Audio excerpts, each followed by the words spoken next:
But first, a scene from Saved by the Bell.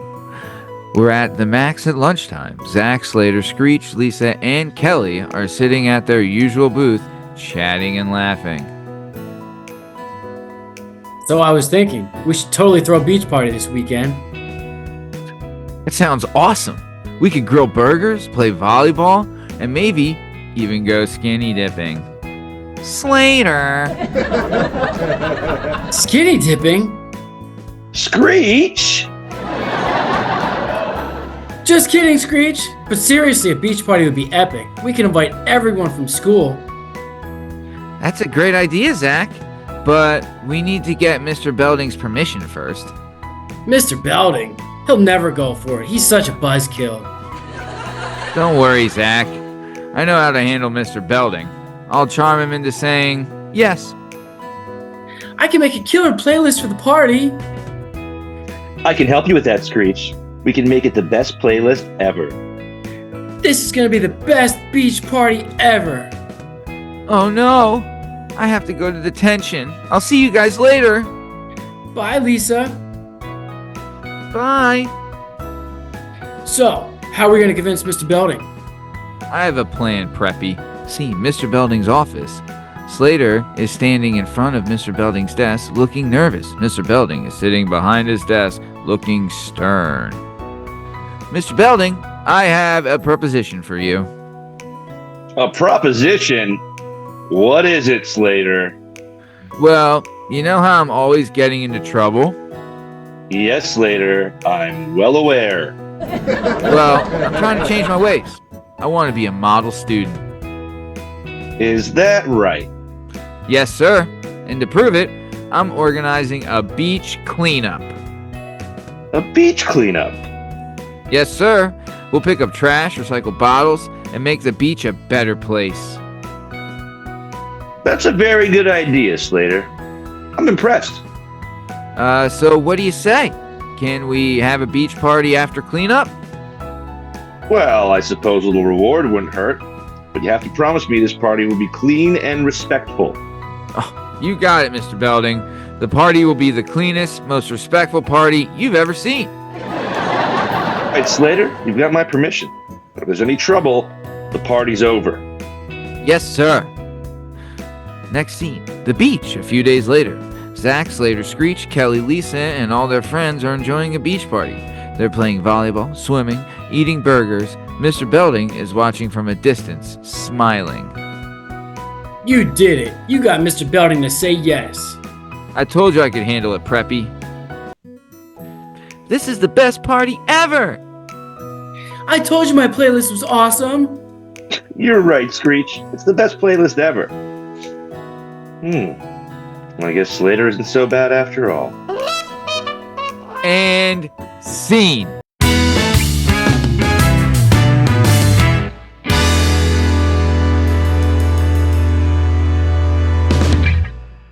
Welcome, everyone, to the Working Perspectives Podcast presents The Retorted Show. I'm Matt Lavelle, accompanied today by the one and only Benoit Poutcasse and our special guest, returning for the second time, the one and only Ryan Rex. Super excited to get into this, so let's get started with some fun facts. Burn! Ryan, how would you like a fun fact? I would like one. Let's hear it. Burn? Oh, Matt, you know how I feel about fun facts. I'm always in the mood. I know you are. Well, let me ask you this. Heard anything about the Ramree Massacre? Cannot say that I have. Ryan, any thoughts? Haven't heard of it. Very good. Well, get a load of this.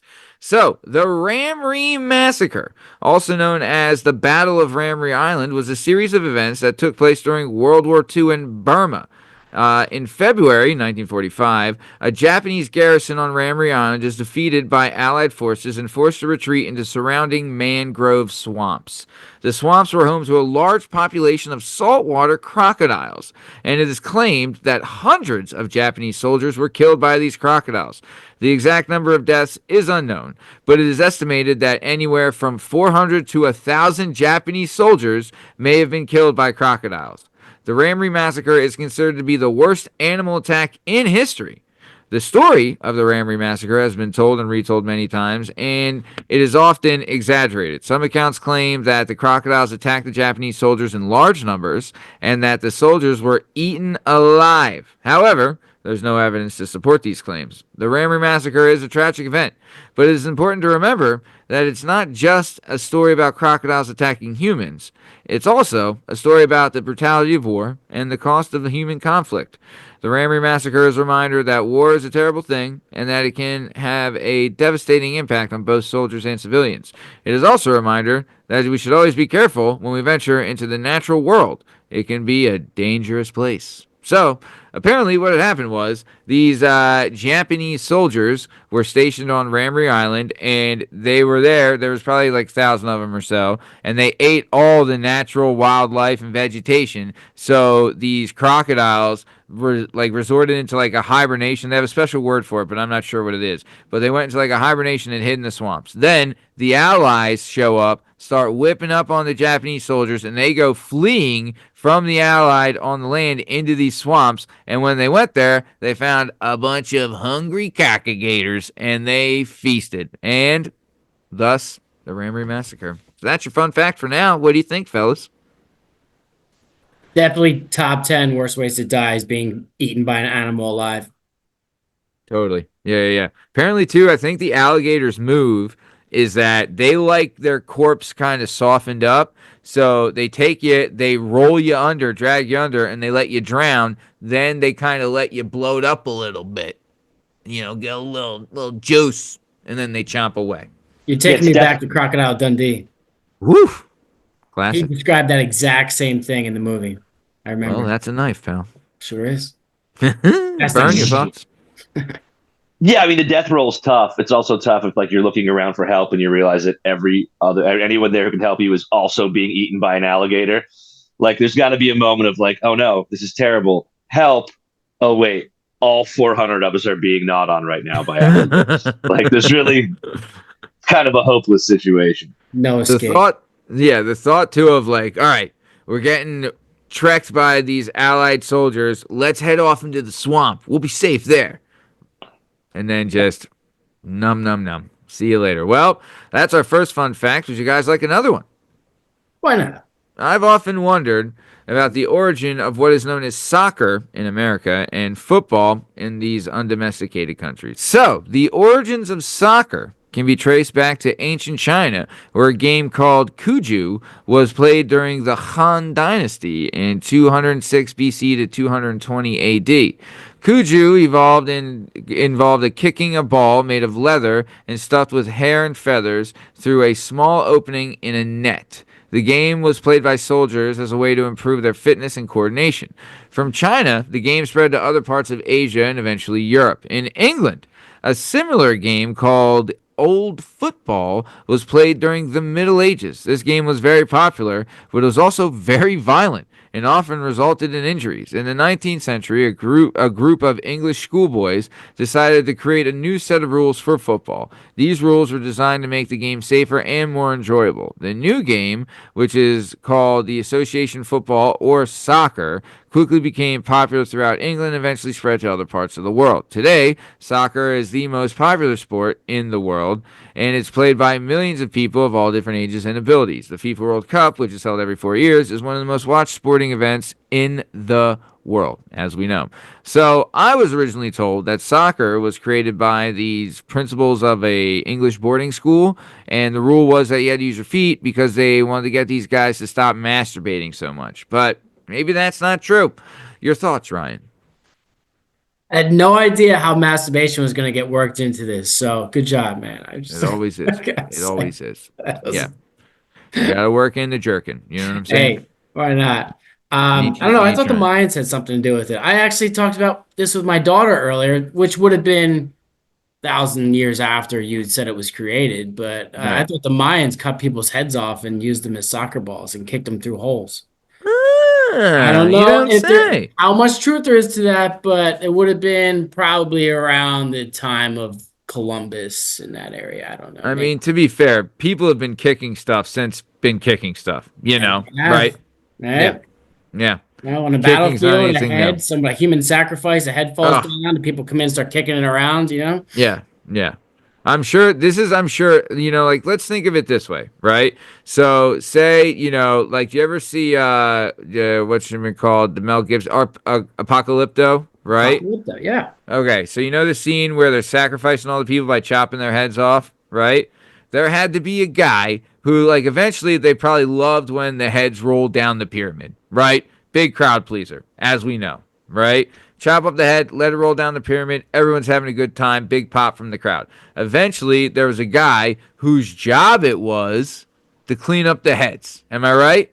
So he probably had a Right. basket or a net, and he's like, I don't want to touch these things with my hands. When I start kicking them, and he saw a couple of buddies saw, hey, that looks like fun. Let's kick the heads in the bag. And that's how soccer was born, and you're And it welcome. makes sense. That's a history lesson from your boy, old Uncle Matty. Well, that's enough fun facts for now, guys. Let's keep it moving. So here's where we're going next. Usually, we'd commence to commending, but not today. Today, we have a special guest.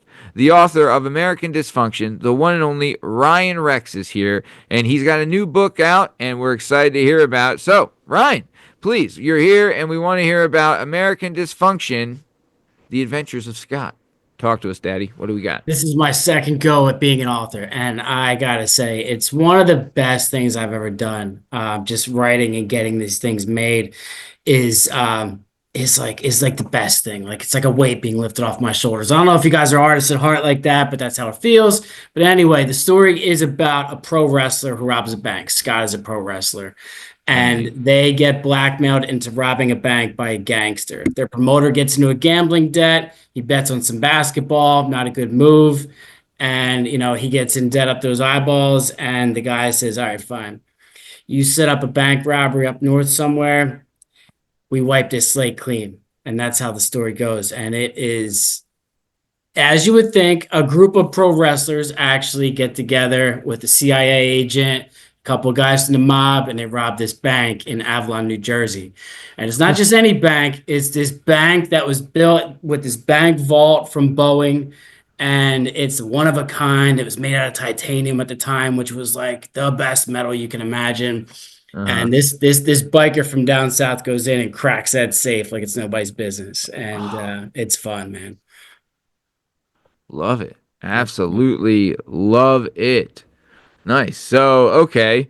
Dude, that sounds great. So, but to be fair, this is a continuation of the Ryan Rex multiverse. Is that right?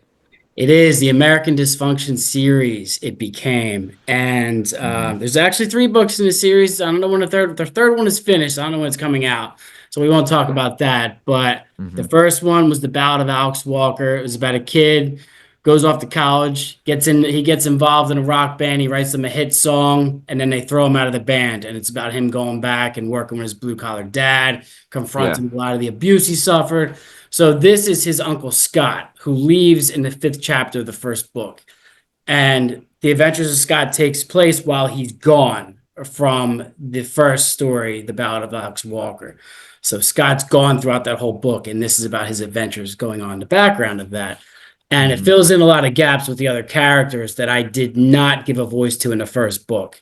There's a mobster named Tony.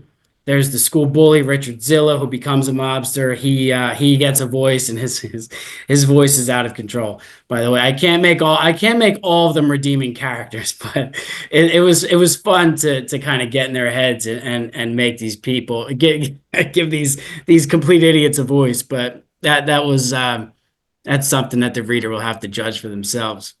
What is your process for writing? Because it sounds like you just like there's a stressful part of like making a date and making your creative, and honestly, people have no idea the stress of the creative process. None. Everyone has this misconception of like, oh, I got this idea, it's $1 million idea, boom, put it out. No. Not the case at all. There's deadlines, there's dates that need to be met, and like also people think that they can just make something that's great. No, it's endlessly critiqued and updated. Like you gotta eat a lot of crow, I'm sure, to even make it this far. You've had to have 1 million ideas that you thought were great that people have shit all over, but then you trust your initial instincts and move forward. Like, dude, I can't imagine but what is your creative process as far as like getting in the minds of the characters and things like that, and then we'll go into like the behind the scenes stuff after that. So a lot of things I write are based off of pain. So when I think about things that like hurt me from my past or bother me,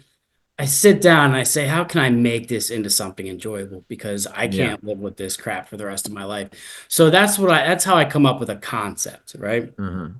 And then I sit down and I think of, all right, how could I make this character adapt to this? Who can I make a fictional character to adapt to this situation? Because I don't want to write it about myself because I don't want to write an autobiography. I don't like that. Yeah. The Ballad of Alex Walker is semi-autobiographical, but I made it a fictional world because I can have fun with it. And Yeah. although these characters are just being shit on constantly, like I can give these terrible people redeeming qualities or not. So I sit down and I say to myself, all right, put your fingers on the keyboard and start typing. And I do that. And a page turns into 10 pages. And then I mix in other people who were involved in these memories, and then I flesh it out into characters. And then I start working, in who knows what and who goes where. And then I write and I take, like, usually when I used to have insomnia really badly, so I would write mostly at night when I couldn't sleep. I've kind of gotten over that as I've gotten older. So what I Yeah. do now is, instead of like sitting there watching TV, like when you're chilling at home after work from like 6 to 9 o'clock or whatever, I'll write on my computer. And if I write 1,000 words in a sitting, that's good for the day, and I can close it up if I want to. Yeah. Do you have like anxiety if you miss a day, or like you're like, shit, I wasted this time. Like, what am I doing? Or like, do you just let the muse come to you and take over? I get manic. Like, I'll think about like the characters, and I'll think about what I want them to be and what I want them to Yeah. do. And if I don't get it out, I'll get like nervous and I'll get sweaty, and I'm like, oh man, Mhm. I gotta sit down. Like I start cracking out a little bit. And once I sit Yeah. down and get it all into the computer, I feel better. I'm like, this is like the best therapy ever. And I'm doing Yeah. something super productive. Yeah. Dude, that sounds like such a blast, man. That sounds like so much fun. Yeah, it's I mean, very especially too, like flexing your creative bone. Like, do you ever do this? Like, you had an idea earlier in the day, like, oh, this is great. And then, like, it's gone. And you're like, fuck, what was that brilliant idea I had? I tricked myself. I take notes on my phone if I'm working. I'll Yep. sit down on like a bucket in somebody's basement for like Yeah. 5 minutes, and I'll just punch it into my computer because a lot of times I'm waiting for a heater to kick on, or I'm doing Yeah. stuff where I have a few moments of downtime. So I'll just Yeah. sit there and I'll take some notes on my phone and I'll email it to myself for later, and I'll have those ideas. Dude, I've missed too many of those ideas. same. And as a writer, I'm like, I don't want them to slip away, so I catalog them. Dude, I used to be in my mind like, oh, I'll write it down later. Every time I have an idea now, either text it to myself or burn or whatever, but I immediately write. Like, I've been riding my bike at, 5 in the morning, and I'm like, nope, stop, right where you're at, write it down, because I know I'll forget it, and then I'll kick myself later because I'll be so goddamn mad. You're You like, get God it. damn it, that idea was everything, Yeah. I started writing the fourth book, and I started writing a different book, and I'm like, you know what? I gotta stop because I keep getting these ideas. I'm Yeah, like, what I learned, I need to finish one thing. I need to have something tangible. Then I can go into those other things. I gotta because I have a day job. You know what I mean? Like, yeah, writing is yeah, terrific, but unless I become Dan Brown or sell the film rights to Hollywood, it's not the greatest financial, no, pursuit you can imagine. But it no. is the best. It is one of the best things I've ever done for myself. So I'll say that. So it's worth Yeah. every last minute I spend on it. Yeah, it's surprising to hear in this world of technology and no attention spans that writing a book isn't profitable. Right? Yeah. Yeah, how about it? Burn, anything to say? Yeah, I'm curious about how, like, so you said you feel like you get 1,000 words down, you feel like you've had a fairly productive day, Hmm. Yeah. Yeah. regardless of what I heard. And I think I'm curious to know how you feel about this. It was a quote I read years ago from Hemingway, which he said, like, always stop writing when you still have an idea where you're going. Essentially, don't write until you've completely finished your idea, because you wake up the next day and you're like, okay, now where do I start? And I always thought that was interesting. Like, stop writing when you still have an idea where your characters are going, for a particular scene or a particular idea. Do you find any truth to that, or do you just kind of like, is it more organic when you're like, all right, I feel like I've hit what I need to hit for today, and I got out what I wanted to get out for today. Yeah. So I try and the 1,000 words is like a minimum. Like if I hit a certain point, I can say to myself, all right, I feel comfortable with this for today. And I feel comfortable that if I stop here and revisit it tomorrow or a week from now, it's a good starting point for a new scene or a new character to begin or a new chapter. Like something else can happen now and it would be okay. So that's how and it's funny that you mentioned Hemingway, because I had my book reviewed by a writer from a newspaper the Adventures the Ballad of Alex Walker when it first came out. Yeah. And he compared me to Hemingway as an insult. I'm like, what do you mean by that? I'm like, Hemingway is one of the greatest American writers. Like, how could you say such a thing? Like, Yeah. I feel kind of like, I don't know. I feel That'd be an honor. comparing myself to such a man. And he's just like, no. He's like, Hemingway was not respected among his peers of the time. You got to think he had competition, the likes of William Faulkner, F. Scott Fitzgerald. Like, there were serious people back then.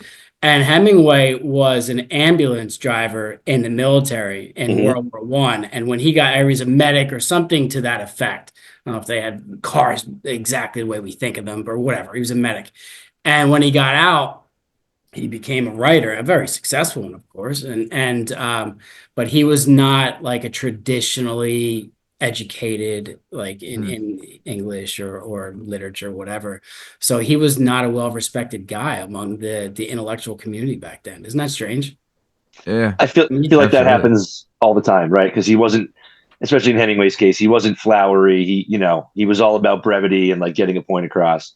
Now we're bird walking on Hemingway. But yeah, I think that's, I always thought that was an interesting point of like, stop writing when you still have some idea where you're going. That way you can pick it up tomorrow and go, okay, I can go A, B, or C with this. I'm not, I didn't write myself into a corner because I wanted to hit a certain word count or a certain page count, I definitely do that. No, I did that yesterday. I was writing something. I'm like, I can't stop here because it doesn't feel right. So I kept going and kept going. And it was like a couple pages more. It doesn't matter. But I got to a point where I said, all right, now I can start the second scene a couple days from now and it'll be okay. Cool. Great question, Vern. When writing your 1,000 words, how much of it are you keeping or how much of it is just, throwing it away? So that would come way later. My big thing is getting it down on paper. Okay. And then like tweaking it. Yeah. And tweaking it during the editing process, which my editing process for the second book was way more than the first one, because I realized after the first book was published and it came out, I realized I had to tighten up a bit because it was my first go. I was learning as I'm like kind of self-taught. I have a college degree and I have writing enriched courses, but I wasn't an English major. I didn't study, any sort of, English literature or anything like that. Yeah. I just do this because I love it and it comes out. So I get it down on paper. I shoot for like 90,000 words for a book. It's just something I feel like I should do. It's something they say new authors should do. So I guess it's something I got into my head way early on, and I keep doing that. It's like hitting. How thick is that? 90,000. Like how many pages? 295 pages. That's perfect. That's perfect length. It's not a terribly long book. It just sounds intimidating when you say 90,000. You're like, oh my god, really? Yeah, your book is the boyfriend dick of books. You know what I mean? Like it's the perfect size. You could read it every day and not get sick of it. So my books all are about the same length, but I did twice the amount of editing for the second book because I learned my lesson. Did that edit whoever there was a critic that said the Hemingway thing? Yeah, it was kind of like a critic. Yeah, he gave my book a 3.6 out of 5. So I was like, it's not so bad because other people told me it read like. Has he ever written a book? This critic? No, I have no idea. Then he can smoke. I got some negative reviews. Somebody told me there were 2 people who told me it read like a screenplay. Somebody else told me it sounded, when he's reading it, he imagined Friday from Car 54, Where Are You? But one of those old shows where it's like, just the facts, ma'am. I'm like, all right, dude. Like, I get it. Maybe it's a Dude, new form no. of writing for people who are in the meme world. You know what I mean? Yeah. But no, I did. I think the second one reads a lot better, just because I kind Nice. of, it's a growing process. As a Oh, writer, the first book was about getting it out, and like I felt like a yeah. poor weight was lifted off my shoulders when I did, and there were people who enjoyed it, and it got out there. And you know what? The second book, I just had more fun when I was writing because these wrestlers are crazy, man. Like I love professional wrestlers; they're so much Yeah. fun. And it's a shame they're kind of like the blue collar guys and pro athletes, and they're not like respected like basketball players are among all the critics. But pro wrestlers put themselves through hell, man. I think that Ugh. deserves to be like talked about. Agreed. So, okay. Well, Ryan, that's great. Thank you for the rundown on that. That was incredible. We're going to keep it moving on to our next segment. Burn, we're going to do a blind ranking. So, I'm going to guess, should we both of you do it or just one? Burn. You want Let's Ryan let to the take it? let's let the guest do it. I've been Let's doing let it every week. Ryan take the wheel. Okay. So, surprise, surprise. Today, we're going to blind rank some book series. Are you ready? I'm Are ready. you willing? Are you I able? am. All right, here we go. First book series, Harry Potter. Where are you ranking it, 1 through 5? I gotta say, my kids love Harry Potter, and it's epic. I haven't read it myself because I'm just not interested in wizards and stuff like that and Who is? broomsticks. But I'm gonna go 3 just because my kids love it so much, and I'm ranking it lower because Standard I've never first read it. pick. Smart, Standard good first strategy, pick. Ryan. Good strategy. Yep, standard first pick. Next one, we're going with the Wheel of Time book series. Well, you know what? I loved the first season of the show. Didn't read the books. They made a book Um, out of that? yeah, I know. I'm going to say because I enjoy it more. I'm gonna give it a 2 just because I haven't read it, and I gotta say I watched more Harry Potter than I did Wheel of Time. And the Okay. second season so far, a little confusing. I gotta say, a little confusing. A lot going on. You're only on the second season? The third season just came out, didn't Oh it? wait, no, is it the third season that just came out? Yeah. Okay, so I'm on the Second second season episode of the was third awesome. season. When they were like trapping him with the collars and stuff and using their Yes. pet, like that's really, dude, it's a really good part of the book too. I've read all the books. They're Did really you? good. All Yeah. right. So that's Have you I read? my You read them all? I physically read. I didn't read all of them. I think I've read 8 of them. Well, I physically read 4 of them, and then I went back and audibled 8 of them. okay. Because Yeah. I think there's like Well, 13 or 14. Didn't the original Oh, author I think pass there's more away and than that. Yeah. somebody took over to So finish yeah, the story? Robert Jordan, maybe Robert B. Jordan. I want to say now. Robert Jordan was the first guy, the original author, and then the guy that took over for him was this guy named Brandon Sanderson. Who I like Brandon Sanderson, and he's got some good stuff too, but he just writes too fucking slow for me, man. You need to move it along. But I'll still say this: when he does get to something, it is fucking epic. But he's just too fucking slow. So either way, all right. So you've got Harry Potter at 3, Wheel of Time at 2. Where are you putting the Chronicles of Narnia? Chronicles of Narnia. So you guys aren't hitting on books that I like to read. I'm going with Well, 1 because I don't care about the wardrobe. you go. And I Wait, would you're read it to going my with kids. I one. wouldn't read it for myself. Yeah, I'm gonna put it at 1. It's my One is the best. Just an Oh, FYI. 1 is the best. Oh, Yeah. I thought 5 was the best. No, five's the worst. One's the Okay. best. Five's the worst. Wait, All right. So I gotta change the Wheel of you're Time gonna to flip it. 4, and I'm putting Narnia at 5. First off, there is no changing rankings. Sorry I didn't No, specify. no, he didn't. But No, I will Okay. vouch for a rank change because I could tell when he said that he's watched more Harry Potter than Wheel of Time, so he had to put Wheel of Time at 2. I well, okay. realized that he But may have wait, had it reversed. let All me right. build on what Bern's saying because I've actually read Harry Potter, so I've read parts of it to my daughter, so I can say I've read those books. I've never read The Wheel of Time, so I gotta rank that Okay. lower. Chronicles of Narnia, I've never opened those books either. Okay. Rank that So low. you're doing Harry Potter 3, Wheel of Time 4, Narnia 5. Yes, so far. Okay. Where are you putting Game of Thrones? I'm putting that at 2. Okay. Putting that at 2. The first book All was great. right. Okay. Then that leaves. Do you have a guess on what the last one is? Dune? No. Lord of the Rings. Oh, Lord of the Rings, epic. I'm glad that one came in last So because this that is could easily be your one. final list, which honestly not bad. You did Lord of the Rings 1, Game of Thrones 2, Harry Potter 3, Wheel of Time 4, and the Chronicles of what? Narnia at 5. And that's a blind ranking. Burn, how you feel? Pretty solid. I think I tend to agree exactly with that ranking. Well, I I'm have glad not you read agree. Wheel of Time though. Wheel of Time I have not read any of. I It's think I good. want to read the Wheel of Time now. I think Wheel of that's the Time's only actually really good. one. Yeah. Yeah. So going back to the Lord of the Rings, like to expand on that, The Hobbit. When you guys read that, were you annoyed by the full chapters in Elvish? No, I never Yep, read it. I never read it You talk sure physically. about was. stuff that irritated the hell out of me. Like, how Sure am I was. supposed to interpret this? I don't have a decoding advice for Elvish. Yeah, I'll and like tell I'm you. 11. Like, I'll what do tell you? you I'm this. 11. I'm just happy I'm finishing a book. Now you're going to throw Yeah. Elvis chapters at me? Like, come on, man. I'll tell you this. In the original series, The Lord of the Rings, when they did the extended versions, I was like, this just sucks. Like it's extra singing and words and bullshit scenes.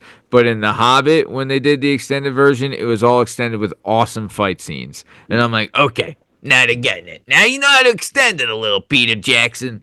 So, okay. Good stuff. We're gonna keep it moving, keep it on moving down the road. Shout out Wheel of Time. Here's a question I've always had. So in the Wheel of Time, you might know the character from the show Lan, right? Lan. He's like the bodyguard of the one witch lady. He's like the really good fighter guy. Yes, he's the Asian guy, right? Right, correct, Yes. yeah. So in the book, there's a scene where they have to make a mounted charge toward a thing of Trollocs by themselves, right? And when doing that, Lan chants out, or he like pulls his sword, and they have to make the charge, and he's like, "For the seven towers!" Yeah, right, like charging into it. And I always thought, if in that situation, what would you yell? Is there anything you would yell? Fuck Like, yeah! well, I'm saying, like, if there's like a for something, you know what I mean? For the Uh, whatevers, for the who's, right? I would say, Like, 'cause obviously I'm gonna be screaming like, "Fuck your mother, you cuntless fucking bastard!" You know, it would something. probably just be a string of curse words. I don't know Oh that I yeah, would be able to get out anything meaningful in that moment, but just like guttural roars. yeah, and pissing your pants because that That sounds that that would be first, and I would probably be right, mad about that. So right. Okay, well, let's keep it moving. it sucks being a wimp. What are you gonna do? We don't live in No, we don't live no. in warring times like We're that. all we're all going against monstrous beings with misshapen heads with horns and all. Like, no, we're all. If you're seeing a Trolloc in real life, you're pissing out your dick right There's away. no way. I There's no way you're not. we were imagining a giant spider from The Hobbit crawling through my living room the other day, and what we would do. Oh, And forget it. I'm like, if I could think about it, I would try and throw you guys under the table and cover you with chairs. But am I gonna run away first? I have no idea. I've never seen a giant spider before. Yeah, I don't yeah. know what's gonna happen. I'd Yeah, I've like to often think yeah. no, but I got to be honest. There's a 10% chance that I'm outside before I even remember you guys are in the room. And then I'm Yeah. sitting there on my table, and I open the drawer next to me, and I pull out a spoon. I'm like, this is the closest weapon I have. It's a freaking soup spoon. Ugh. There's nothing we Ugh. could do if a giant spider walks in here right now. I have no idea. No, you'd be done. It Also, would be too, done. like I think about like going to the Amazon rainforest and stuff, and then they tell me the size of the insects down there, and I say, "Yeah, I'm never going there in my life." I remember Yeah. one time, me, Bern, and this one Guatemalan guy named Carlos were standing out back of a restaurant, and there was a huge bug like flying around. Me and Bern were legit running like giddy squirrel girls. Carlos, who's all of like 4'10", went over and kicked it to fucking New Guinea. And we're like, oh, okay. I guess that's what you do. It's But amazing Yeah. what you can get used to, right? Carlos probably yeah, saw much worse than that growing up if he's not from here. he probably lived in the hut next to him. You know, Yeah, who yeah. knows? So, all right. Either way, let's keep it moving. Keep it on moving down the road. Heading to the next segment, we're going to go blue collar or yuppie. We got a couple topics. We're going to talk about them. And we're going to decide, are they blue collar or are they yuppie? First topic: Well, we're referencing something. Maybe you can guess what it is. First topic, it's pro wrestling. And let me tell you, your boy right now is in love with pro wrestling. I'm dating us, but I put out a show today where I talked for 10 minutes about an incredible John Cena promo that he had on Raw on Monday. And it'll be the second time in a week on 2 different shows, and I'm going to talk about it. But it was so fucking good because John Cena's a heel now, and pro wrestling's better than it's ever been. Is this the first time John Cena's been a heel? Yeah. Ever? Well, first, like, since he's been John Cena, it's the first time. Okay. All right. Since he's been it's a big deal. A lot of people are talking about it. Oh, bro, it's the big. He always talked about, like, when are you going to go to heel? I was like, he's like, there's never been a moment big enough. Now, there was definitely a moment big enough. And he cut a promo on Raw last night, bro. It's like he had like 25 years of pent up aggression against the fans that he just let out. He's like, I don't need you. You want to be me. I would never want to be you. You lose. Oh, it was great. And the whole time, the crowd, it was a European crowd. So they're like, shut the fuck up. Dude, if you have a chance, it was incredible. But either way, Maddie, we're going to talk. Yeah. What inspired the heel turn, if you can be brief about it? Okay. Is it too in depth? Is it too? It's not really. So, okay. So here's how it goes. So the way in WWE it is right now, if you win the Royal Rumble, then you get an automatic title shot at WrestleMania. And if you win this thing called the Elimination Chamber, you get an automatic title shot at WrestleMania. Right? So John Cena made it to the final 2 at the Royal Rumble, lost to Jey Uso. Jey Uso is going to challenge this guy Gunther, who's one of the world champions at WrestleMania. So then Cody Rhodes is still without an opponent, and he's like the head guy, right? Like that's the guy you want. So then they're going into Elimination Chamber, and who shows up? But before that, The Rock, who's now going by the final boss. And The Rock is legit head of the board for TKO, which now owns WWE. Mm-hmm. So he is legit, the head boss, right? So he comes out, dude. He's wearing like these Armani Versace vests. Like he is fucking owning this. Like he's owning this fight. It's pretty great. But either way, he came out and told Cody Rhodes, like, Cody Rhodes, I want you to be my champion. I want your soul. Sell me your soul, and you can be the TKO champion forever. Right? Like, selling your soul to the bad guy kind of story. Right? So John Cena wins Elimination Chamber. At the end, Cody Rhodes comes out to congratulate him because he's like, looks like we're going to be facing each other at Mania. Always like a big fan of you. And he talked about how he's like a mentor to him and things like that. And Cena's like, yeah, it's going to be great, man. We're going to have a great match. Total good guy stuff, right? Then The Rock comes out and he's like, Cody, what do you think about my offer of giving me your soul? And Cody legit says, Rock, go fuck yourself on live WWE TV, right? Okay. And Cena's in the background like, oh, shit, he said go fuck yourself, right? And then Cena goes to dap him up, and then they have a closed cam on Cena's face and The Rock's face. And you see Cena's face go from smiles to... And he's looking at The Rock, and The Rock goes... And then Cena beats the fucking piss out of Cody Rhodes. And that's creative, daddy. It doesn't get much better than that. But either way, that's blue collar, folks. That is not Yuppie. Not Yuppie. I got to tell you something about my character, Matt. He starts out as a heel. He's an eco-terrorist, like when Sergeant Slaughter went heel. You know what I mean? He looks like Sting, though, but he's got that bad Sergeant Slaughter persona. And he calls women and children in the crowd littering scumbags, and he throws little tree air fresheners at them like he's littering on his way to the ring. Yeah. Dude, there was a heel like that in WWE a couple of years ago, Daniel Bryant, right? He was a heel champion. Yeah, he's still wrestling. He's in another promotion now. Okay. But he had a belt created. It was an eco-friendly championship belt. It was like made of like cardboard. It was fucking brutal. Didn't sell at all. But yeah, no. It's funny. It was funny because he would say the same thing. He's like, every one of you are polluting our planet and ruining it every day. So I kind of love that. Eco-terrorist? Scott the Yeah. Eco-terrorist? What's his wrestling persona? His wrestling persona is Scott Planet Earth Miller. Like, how arrogant is that? He's just Planet Earth. And he goes for it, man. Everybody. He talks about how, people, you've littered, you've polluted our streams, you've destroyed our air, you ruined it. You asked me for help, and I say no. He gets very like Rorschach from The Watchmen on people.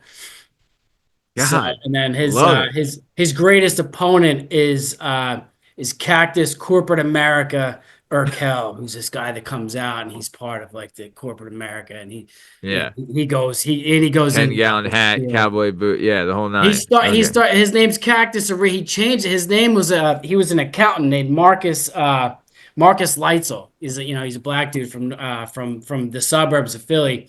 And he changes his name to Cactus Urkel, and he gets into this gunslinger routine, like the gunslinger, Did you say Cactus Urkel? I did, like Stefan Urkel. He goes, Cactus Urkel. That's what I wanted to know. I love that. I absolutely love that. And Cactus is one of my favorite characters, man. He gets into it. Nice. Okay, so we're firmly decided that pro wrestling is blue collar. Are we correct? Correct. I'm with you. All right. Next subject we're going to talk about, Burn, and I know you know something about this. Robbing a bank. Is that blue collar or is it yuppie? Because there's two ways to rob it. You could do it the blue collar way, where it's stick 'em up, give me your money, and you could do it the yuppie way, which is in the stock market. Didn't think I would go there, but I did. What are we thinking? Burn, you got an opinion on this, or you just got a big old hairy dick? Both, I guess. That hairy? No. I'm lasered from the waist down. I gotta say, I mean, robbing a bank is pretty blue collar. Like, the funny thing is the success rate for robbing one bank is fairly high. Oh. It's the guys, like, no one ever gets caught, it seems, robbing their first bank. It's always a guy who's robbing his third bank in 3 weeks in the same town where they're kind of onto him.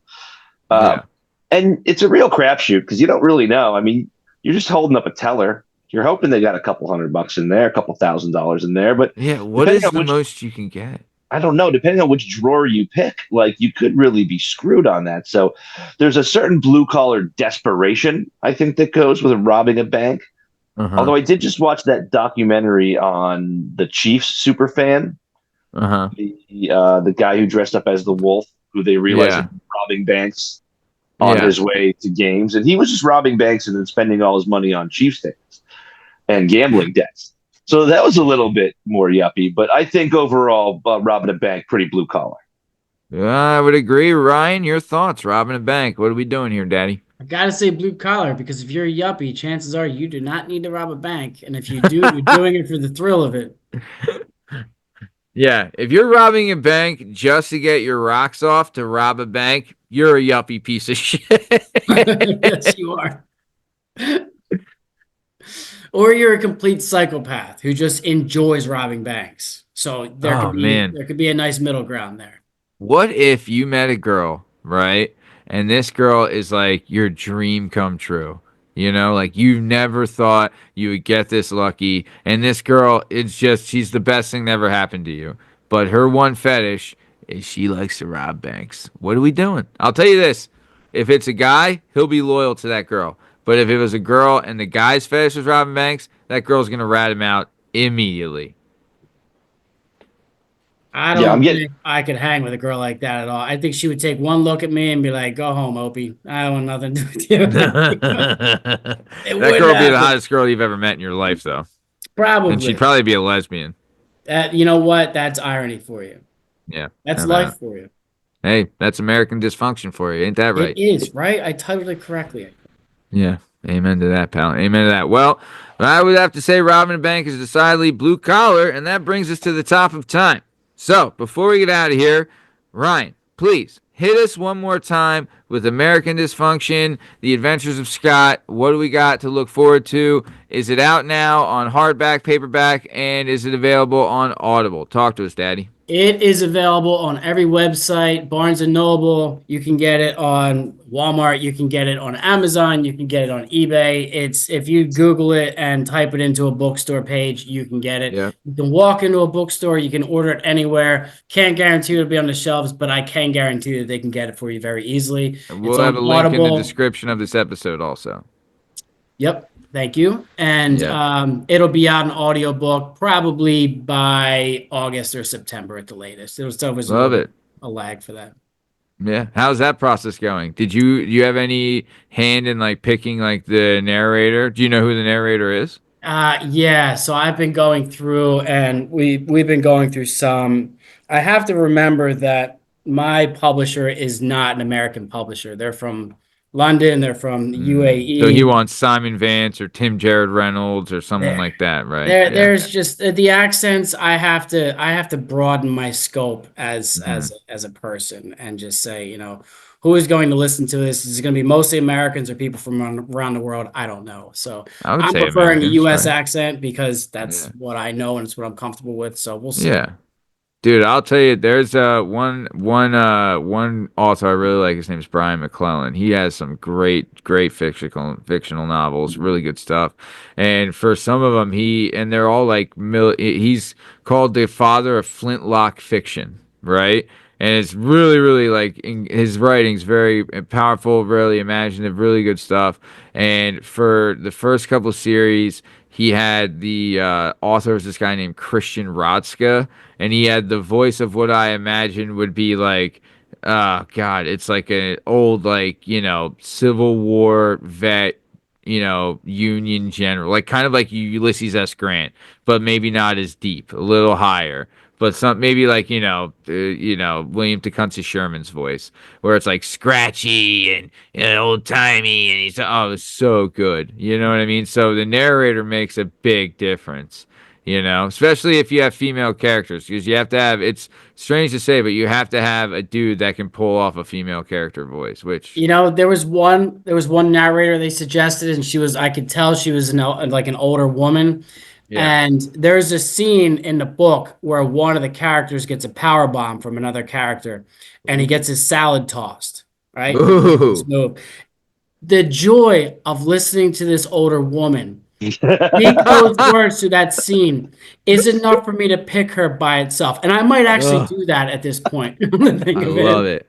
I absolutely I think that's a winner, actually. The pen is mightier than the sword. It sure is. In this case, the salad. So, okay. So, we are coming towards top time. Benoit Payud, anything you want to say before we rowdy 5, Daddy? No, man. Just Ryan. Thanks for being a guest on the show. Can't wait to check out the new book. And I think your blind ranking was near perfect. Thanks, man. We will have Ryan back on the show. What did we say? August, right? When did you want to come back? You wanted to come back. I wanted you guys to listen to the. I wanted you to listen to the audiobook first. If Byrne would read the book, if whatever, but I would love for you guys to check it out. Then I would want to come back. Right, I tell you, right. I would love to read it physically. I could never fit it in. I wouldn't be able to by August. I just had a new baby, so I just have no time. But audiobooks, I can do. Thanks, man. I can just do whenever. That's why I bang them out. You know what I mean? Yeah. So, but either way, speaking of banging out audiobooks and American Dysfunction, The Adventures of Scott, this has been another episode of the Working Perspectives Podcast presents The Retorted Show. I'm Matt Lavelle, accompanied by the one and only Byrne Podcast, and our special guest today is the man himself, the author of the American Dysfunction series and the king of the Ryan Rex multiverse, Ryan Rex. In case you're wondering, you can find all our stuff and all our content and all podcast platforms and YouTube at Working Perspectives Podcast. You can also on Instagram at Working Perspectives Podcast. Join us on Twitter and TikTok at WorkingPPod. If you'd like to be a guest on the show, please email us at workperspectives@gmail.com. And please like and subscribe. We'll bring you this sweet, sweet content. Also, link in the description. Please check out Ryan's book and let us know what you think in the comments. Thanks a lot for listening. We'll catch you next time. Thanks. See you.